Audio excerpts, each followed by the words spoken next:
Welcome back to the Richard Roeper podcast. I am Richard Roeper. Fireworks will be sprinkling and sparkling and spreading through the skies in the next couple of days here in the United States of America with the 4th of July holiday right around the corner. We're going to talk about the best fireworks scenes in movies on the podcast today.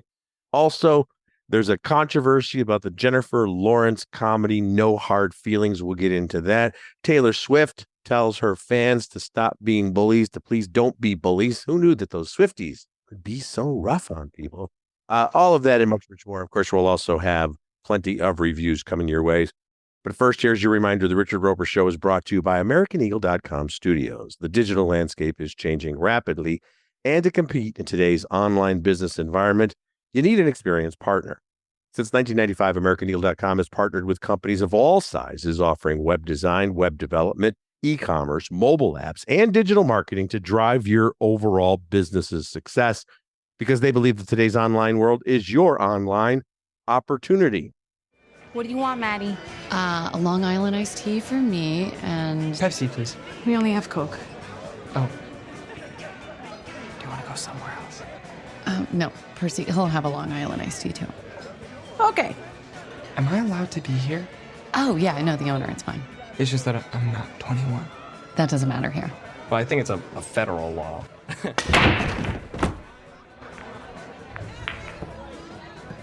just hope my parents don't find out that I'm here. Okay, Long Island iced tea for America's sweetheart, and one for the boy.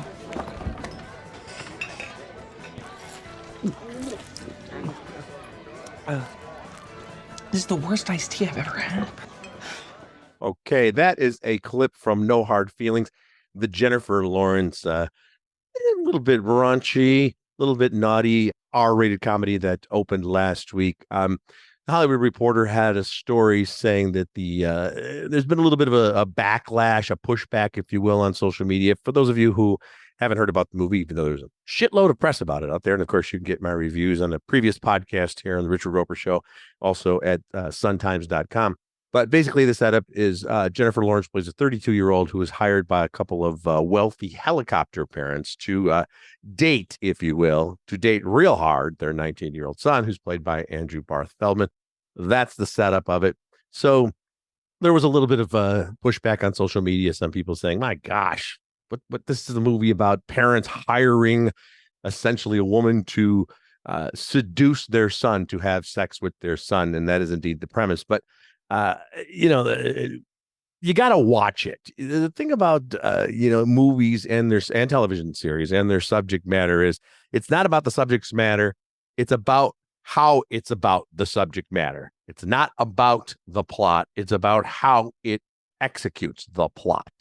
Just because the subject matter of a movie or of a TV show is violent or sexually charged, or is about bad people, doesn't mean it's an endorsement of bad people. We've had this argument for about, ever since books started printing, and certainly throughout the history of movies, and there have been different codes and things invoked. But, even if you go back in more recent history, everything from movies like The Godfather, and there's some are saying that is a celebration of the mob lifestyle. It is a celebration of a crime family. And if you watch it all the way through, it's a great American tragedy, of course. Nearly everyone who's in any of the Godfather movies meets either a sudden violent death or dies sad and alone and broken. Same thing, obviously, with The Sopranos. Some people said, oh, man, this is a celebration of Tony Soprano. It certainly was not. So in the case of No Hard Feelings, this isn't a movie that says, hey, parents, this is a good idea. If your child is a little bit socially awkward and is going to go off to college and hasn't had any life experience, specifically relationship or sexual experience, put out an ad in Craigslist. That's not what they're saying. I mean, yeah, it's a little bit controversial, I guess, if you want to look at it that way. It's certainly not for everyone. I've gotten a couple of emails from people who, were surprised I gave it 3 stars, who said, I can't believe you're going to give something like this 3 stars. They hadn't seen the movie based on their emails, but they were still disappointed in me. Writer-director Gene Stupnitsky told the Hollywood Reporter, this is, a cautionary tale. It's not something that is endorsing this type of behavior. Again, see the movie. First of all, it has kind of a sweet and good heart at the center of it. And yeah, there's some bawdy scenes, but I want to go back for a second and just talk about how movies today. I mean, one of the reasons I think No Hard Feelings got so much press just for being a R-rated theatrical release, a sex comedy, if you will, a romantic comedy with an edge, is that is so rare. Whereas in the '80s, it was every other week. And when somebody first mentioned to me on Twitter about this controversy, my first response was, "Wait until they hear about the plot of Risky Business." Well, Joel, your stats are very respectable. You've done some solid work here. But it's not quite Ivy League now, is it? You know, Bill, there's one thing I've learned in all my years. Sometimes you gotta say, what the fuck? Make your move. I beg your pardon? So, how we doing? It's like University of Illinois. One of the most beloved classic comedies of the 1980s is one of the films that really made Tom Cruise a star, a young Tom Cruise. And again, the premise, it's a really well-made, smart, funny, and yes, edgy film. But the premise here is that Tom Cruise's character of Joel, who lives in the North Shore of Chicago and is hoping to get into Princeton, has to do a project for his business class, his business club.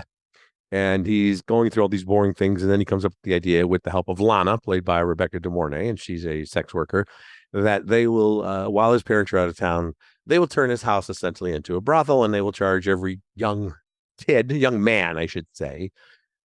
There's never really a discussion about how they all should be 18, I suppose. They're seniors in high school.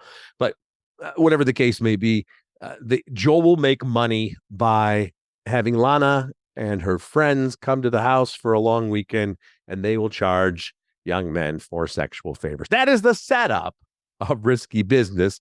And again, if you watch the movie, it's not really saying this is a path for a young man. It's just an edgy, funny comedy that I think actually holds up well, as opposed to, and I will acknowledge this, as opposed to certain other 1980s films that don't hold up so well, even though they have a kind of a place in the pop culture landscape. For example, famously or infamously, 16 Candles, which of course at heart is this sweet coming of age tale. It's a completely ridiculous premise. Molly Ringwald's character, Samantha, it's her 16th birthday, and because her sister's getting married, the entire family forgets her birthday. And then there's the big relationship or, possible romance she has with the character of Jake. But at the beginning of the movie and throughout the party scene, Jake's got this girlfriend and she's passed out. And he talks to Ted, who's the nerd character played by Anthony Michael Hall. He's got, he says, I've got Caroline in the bedroom right now, passed out cold. I could violate her 10 different ways if I wanted to. He's talking about his own girlfriend being passed out, and then sort of hands her off while she's unconscious to Ted. And then Ted drives away with Caroline. And we don't know what happens there, but we kind of get an idea that maybe something happens and maybe she's not completely there for that encounter. And the long Duck Dong character, obviously very problematic. No excuses for this, but it's reflective of the times, which, fortunately have progressed since then. But that character is a very unfortunate stereotype. And then you think about a movie like Revenge of the Nerds, which spawned a bunch of sequels and again was, at its heart, this feel-good comedy. It's a great concept about these nerds at a college who are being bullied by the jocks, and then they get their revenge. The problem of this is a piece from Eric Connor of Collider mentioning this. When Nerdy Lewis witnesses Hunky Gable blowing off his girlfriend, Betty, at a Halloween party, he dons Gable's costume and actually has initiating sex with Betty, who believes it's her boyfriend, and then only after discovers that it's actually Lewis. I mean, that's that's assault. That's absolutely assault. And then later, the fraternity of the nerds, they need to raise money, so they take naked pictures of Betty and they put them in pie tins and cover the pies with whipped cream, because of course they had sneaked into the sorority house and placed cameras so that they could spy on the unsuspecting sorority members. All of this, horrible, unethical and in some cases illegal behavior. And I have to say, I can go back and I have gone back and watched Risky Business and 16 Candles and still for the most part really appreciated what these films are all about. I can't say the same for Revenge of the Nerds. We live in different times now. I understand and respect if some people are offended by no hard feelings, but compared to the back in the day, the subject matter is not that problematic. I don't think, not at all. Hey, I want to mention this too. This is interesting. Taylor Swift, you may have heard of her. She's a popular singer, songwriter, plays live venues, and people show up to see her and really seem to enjoy it. She's great. I love her. And by the way, I think we mentioned this in the review of The Bear, but season 2 of The Bear makes great use in, I want to say, episode 7. Yes, episode 7 makes great use of a Taylor Swift song. You never know what kind of music might pop up in The Bear. But just recently, Taylor Swift was performing at US Bank Stadium in Minneapolis, Minnesota. And she played Dear John. And I guess it's the first time, the Swifties tell me, the first time she's played this song live in more than a decade. It's a song she wrote when she was 19. Everybody pretty much figures it's about John Mayer. And it's really interesting because Taylor Swift is cautioning her fans in this specific incident and actually asking her fans to go easy on the people that they believe are the subject matter of various songs. So she said, I'm putting this out now because I want to own my own music. This is part of her reclaiming her own music by doing the re-recordings, and good for her. Taylor Swift said, I'm 33 years old. I don't care about anything that happened to me when I was 19, except the songs I wrote. What I'm trying to tell you is I'm not putting this album out so that you should go and feel the need to defend me on the internet against someone you think I might have written the song about 14 million years ago. So Taylor Swift is asking her fans to show some kindness and compassion. It's very interesting to me, the dynamic of the modern day, the 21st century pop, rock, rap, hip hop, whatever you want to, DJ, whatever the case may be, the star and the relationship they have with their fans, or certainly the relationship the fans expect from them. Back in the day, people always wanted to, get close, sometimes really close. But people always wanted to kind of feel like they had a bond with their favorite musicians. We've heard stories and seen stories and heard from people, or might even feel this way ourselves, about how a certain artist or a certain album or a certain song at a certain time really had an impact on a fan. Whether it was because they were in a depressed state and it made them feel like they weren't alone, or their heart was broken and they could relate to the song, whatever the case may be. And I think that's a beautiful thing. That is a very personal connection. But this idea that the artists owe you something beyond their best work, whether you buy their work or download their work or see them live, the idea that they owe you something, I don't buy into that. And, Taylor Swift's career is a classic example of that. When she was very young, she didn't necessarily always get involved in every cause out there. And people were saying, you have a platform, as a young woman, you have a responsibility, you must say this or that. Well, that's really actually up to her. And then in later years, when she did take a stand, and this is famously documented, even some people in her own team, including her father, were like, if you start taking political stances or social stances, you risk alienating half of your audience. So then people say, I don't want to hear from these artists telling me their political and social opinions. I just want to hear them do the music. It's a can't win situation for the artist. I think a lot of artists and athletes and actors and whatever the case may be take very admirable and public stances. And in a lot of cases, and first person that comes to mind is LeBron James, who will never shut up and dribble. And thank God for that, who has poured hundreds of millions of dollars into good causes, and tons and tons, hundreds and thousands of other public figures. But then there's this other thing where, especially I think with young fans of pop stars and even certain actors, they feel as if they really know these people. I heard somewhere that, among Swifties, for example, there's this feeling that if you've taken a picture with her or you've met her, you have an elevated status over other just fans, which is insane and asinine because you spent 30 seconds with a pop star. But also this idea that, you have to be protective of them and defending them. And I've written pieces, for example, I remember when I wrote a review of the Michael Jackson documentary, I immediately heard from hundreds of Michael Jackson fans who tore into me assuming that because I reported on a documentary and wrote and reviewed a documentary in which alleged victims of Michael Jackson came forward and told their stories, that I was immediately calling him guilty and saying he had done it, when in fact I'm just reporting and writing about the film, which even in the film's case, you make up your own mind. So the idea, like, whether it's Justin Bieber or Taylor Swift or Selena Gomez, there's this feeling of almost ownership where, if one of those celebrities, if they feel like they're under attack or they were wronged romantically, they'll swarm all over social media. And that's insane. Yeah, they're not your friend. I hate to tell you this. They don't need your protection. I mean, obviously, if you want to defend your favorite pop star, that's your right. But the idea of going after somebody, and it's a little condescending when you really think about it. It's like they can take care of themselves. I like that Taylor Swift did that, that she told her fans, don't be mean girls or mean guys, whatever the case may be. All right. I mentioned fireworks scenes in the movies. We're going to listen to all the, no, we're not going to listen to fireworks scenes in the movies on a podcast. That would be insane. But I did want to talk about some of my favorite fireworks scenes in the movies. If you've got some favorites, you can always email me at rroeper@suntimes.com. So I just want to mention a couple of them that I think are just, when you think about it, of course, fireworks are so cinematic and so beautiful and visual, and they can be invoked to the worst cliche in romantic comedies and overdone, but sometimes they could be, used to great comedic or dramatic effect. For example, remember the Lord of the Rings, the Fellowship of the Ring, where the mischief turns to a fireworks dragon. For a second there, everybody at the fair, the event, thinks that there's actually a dragon when it's just fireworks. I am going to play a little clip here. This is the scene from To Catch a Thief, a great film with Cary Grant and Grace Kelly, where the fireworks are the backdrop and the very obvious metaphor and symbol of the sexual tension between the two characters. Let's listen to a little bit of To Catch a Thief. Never had a better offer in your whole life. One with everything.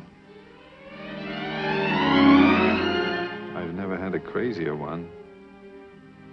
Just as long as you're satisfied. You know as well as I do, this necklace is imitation. Well, I'm not.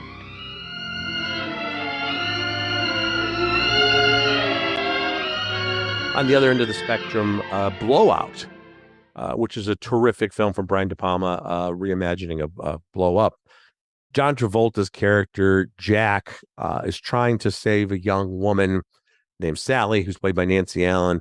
And let's just say things end in a very, tragic and sad manner. And in one of Travolta's best performances, there's a moment at the film's climax where he realizes that he was unable to save the day while fireworks are exploding all around him. Also have to mention, of course, The Great Gatsby, the Leonardo DiCaprio version, great use of fireworks there. And one of my favorite uses of fireworks is from a movie that they're not actually fireworks, and yet they are. I'm talking about the home run scene in The Natural. So, of course, when Roy Hobbs hits that pennant-winning home run against Pittsburgh, when the New York Knights defeat the Pittsburgh Pirates to win the pennant in 1939, and the home run hits the lights, and then there's a big electrical kind of chain reaction and lights exploding. And thank God no one was hurt, because that could have been dangerous, folks. But it turns into fireworks, and it's just absolutely beautiful. Barry Levinson's direction, the score from Randy Newman is one of the best of all time. So I love the fireworks, even though they weren't fireworks in The Natural. Quickly, some of my other favorites: The Sandlot has a great fireworks scene. Beasts of the Southern Wild. You can go all the way back to a 1927 film, believe it or not, called Sunrise. Look up the fireworks scene. It's on YouTube, from Sunrise, 1927. The Fisher King, Mary Poppins, Manhattan, Return of the Jedi. Lots of great fireworks scenes in the movies. Why don't we take a break? And speaking of fireworks and things all American, let's hear a little bit about Portillo's.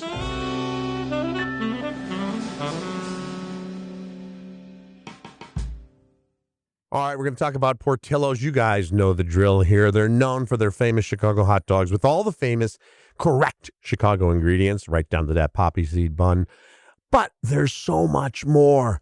They got great burgers. You can get Italian sausage, Italian beef, amazing French fries, also some really good salads. Don't shortchange the salads at Portillo's. And then, of course, you top it off with the legendary, the one and only chocolate cake. I know people who order the entire cake for birthdays and other occasions, but you can also get a slice, which will probably last you 2 helpings because it's amazing. And always, of course, you keep the cake at room temperature. That's how they do it at Portillo's. That's how you want to consume it. Now, there are Portillo's in many locations across the country, but you can also order online and ship it via portillos.com. You can find a location near you, order online. Portillo's, Portillos.com, Portillos.com.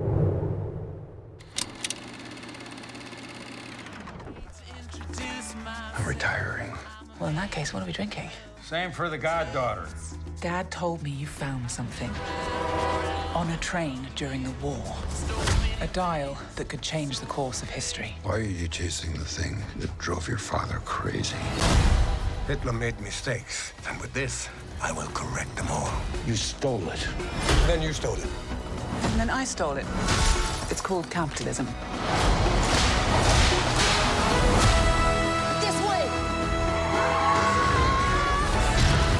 Indy! Give him hell, Indiana Jones!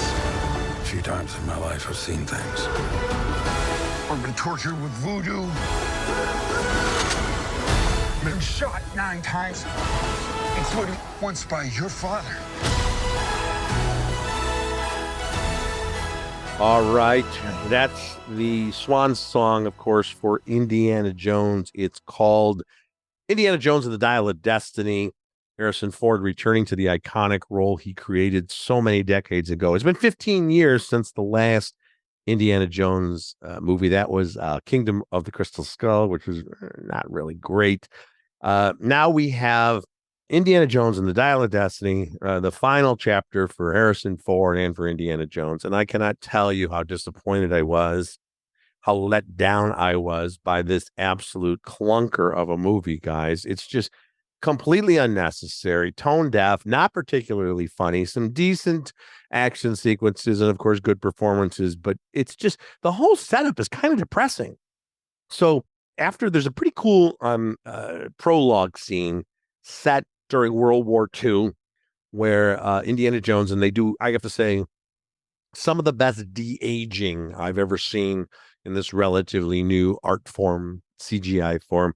So a de-aged Harrison Ford as Indiana Jones gets involved with this big misadventure and extended fight sequence against the Nazis. There's explosions and there's a cool scene on a train. It's all about gaining possession of this dial of destiny, the MacGuffin, if you will. Speaking of Hitchcock, the MacGuffin, and in this case, if you get the 2 pieces of the dial of destiny and you clink them together and they click, you'll actually be able to travel in time and alter the course of history. Oh boy, we haven't had that plot before.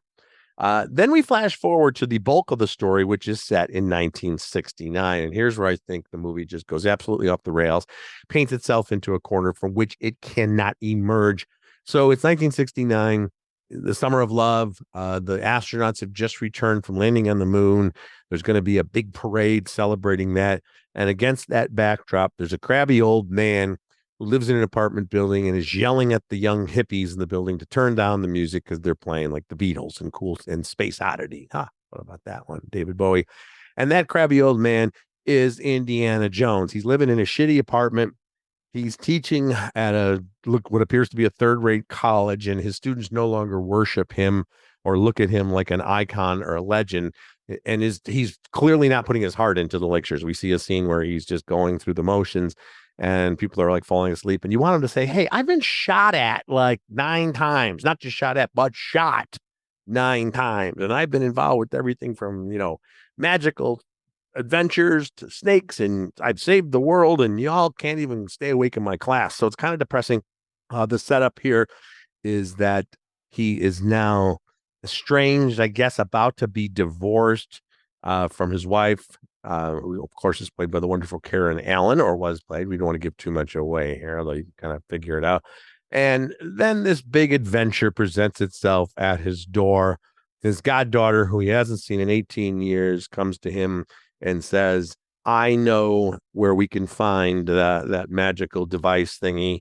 Let's go have a big adventure. And she's played by Phoebe Waller-Bridge, who's a terrific actress, but is miscast here and also is just stuck playing kind of a sour, annoying, selfish character. So Indy goes off with his goddaughter on Helena on one last adventure that takes them all around the world as they try to retrieve and figure out if this object is real. Mads Mikkelsen, who has played villains, including Hannibal Lecter, and of course in one of the Bond movies and a lot of other, he's always playing the bad guy. So he's a great actor, but he's kind of a predictable choice to play the obligatory Nazi who's trying to get a hold of the device. Because if he gets a hold of the device, he's going to go back in time and he's going to figure out how to change the destiny of World War II. It's loud. It's clunky. It's, I think, about 25 minutes longer. And I know we harp on this. Some people say we harp on this, but it's a valid point. It's much longer than any of the other Indiana Jones movies without having any justification for that. The chase scenes and the practical effects are okay. To me, it was kind of a sour, they tried to end on an uplifting note, but kind of a grumpy Dial of Destiny. One of the more disappointing movies of the year, Indiana Jones and the Dial of Destiny. Also coming out is Run, Rabbit, Run on Netflix. This has Sarah Snook, who recently, of course, played Shiv Roy on Succession, playing a very different role. This is a horror film. She plays a divorced mother whose child starts acting up in disturbing ways and lashing out at mom and saying she's someone else. And of course, one of the telltale tropes in horror movies where the kids are a little bit off, they start doing some really fucked up drawings. Right? Think of all the movies where they're sketching stuff and you're like, oh, I think I got a problem here that might just be beyond a timeout or a couple of counseling sessions. This is very stylishly done. It's about a mother who's grieving, a mother who also has a dark secret from her past. It's got all the looks and feels, including the jump scares of films like Bad Seed and Orphan and Sixth Sense and The Omen and Birth and Hereditary. But that's the problem. It feels like a greatest hits compilation of better psychological horror films. And I know sometimes these movies are going to end kind of on an ambiguous note and you have to decide for yourself. But in this case, it just ends with a thud. And we kind of feel like that's it. That's all there is. Let's end on a positive note as we try to do on the Richard Roeper podcast. There's a documentary about Rock Hudson on HBO that's playing right now called Rock Hudson, All That Heaven Allowed. The name certainly should be familiar even to the youngest of listeners. Rock Hudson was a great matinee idol from the 1950s, who came up in a time where they were still manufacturing these stars, so to speak. And the documentary does a great job of chronicling that. So a lot of guys who came out of the Navy or the Army, World War II, who went to Hollywood to maybe try to make it as actors. There was a guy by the name of Henry Wilson. He was a very powerful and manipulative agent, and he would groom all these guys. And he kind of invented the beefcake craze of the 1950s. And he would create these names for these actors: Ty Hardin, Race Gentry, Guy Madison, Buck Class. That's a real name, Buck Class, not from Boogie Nights, but from the 50s. Troy Donahue, Tab Hunter, those names might be kind of familiar. And Rock Hudson, who became the most successful and kind of accomplished of all those actors from the Beefcake era. And the documentary does a great job of chronicling how Rock Hudson went from being just this, wow, he's 6'4", he's chiseled, he's handsome, he's charming. So he was cast in a lot of, action movies, gladiator movies, Westerns, whatever the case may be. But he really had some talent. And by the mid-50s, after starring in Magnificent Obsession, a Douglas Sirk film, and then Giant with Elizabeth Taylor and James Dean, Rock Hudson was actually nominated for an Academy Award. He was one of the biggest stars in Hollywood. But as the documentary points out, during this entire time, Rock Hudson was essentially living a double life because he was gay at a time where you just absolutely did not even think about going public with that because your career would be over. That's just the reality of it. So throughout his life, Rock Hudson kind of lived this double life where, he'd have a sham marriage to his agent secretary, and then they'd have him out and about with various co-stars. But in the meantime, he was spending his personal time living his personal life, as he had every right to do, of course. But unfortunately, and kind of tragically, was never able to come forward. And then when his appearance started changing in the early 80s, and it was pretty clear that he was sick, and this was right around the time the AIDS epidemic was becoming widespread and widely known, and Rock Hudson became the first major celebrity, if you will, public figure to die of HIV, age-related causes. So the documentary chronicles the triumphs and great joys of Rock Hudson's life and the tragedies all the way from the start to the end. It's called Rock Hudson, All That Heaven Allowed. It's on HBO. Check it out if you can. All right, let's end on that note, folks. If you do celebrate the 4th of July, be safe.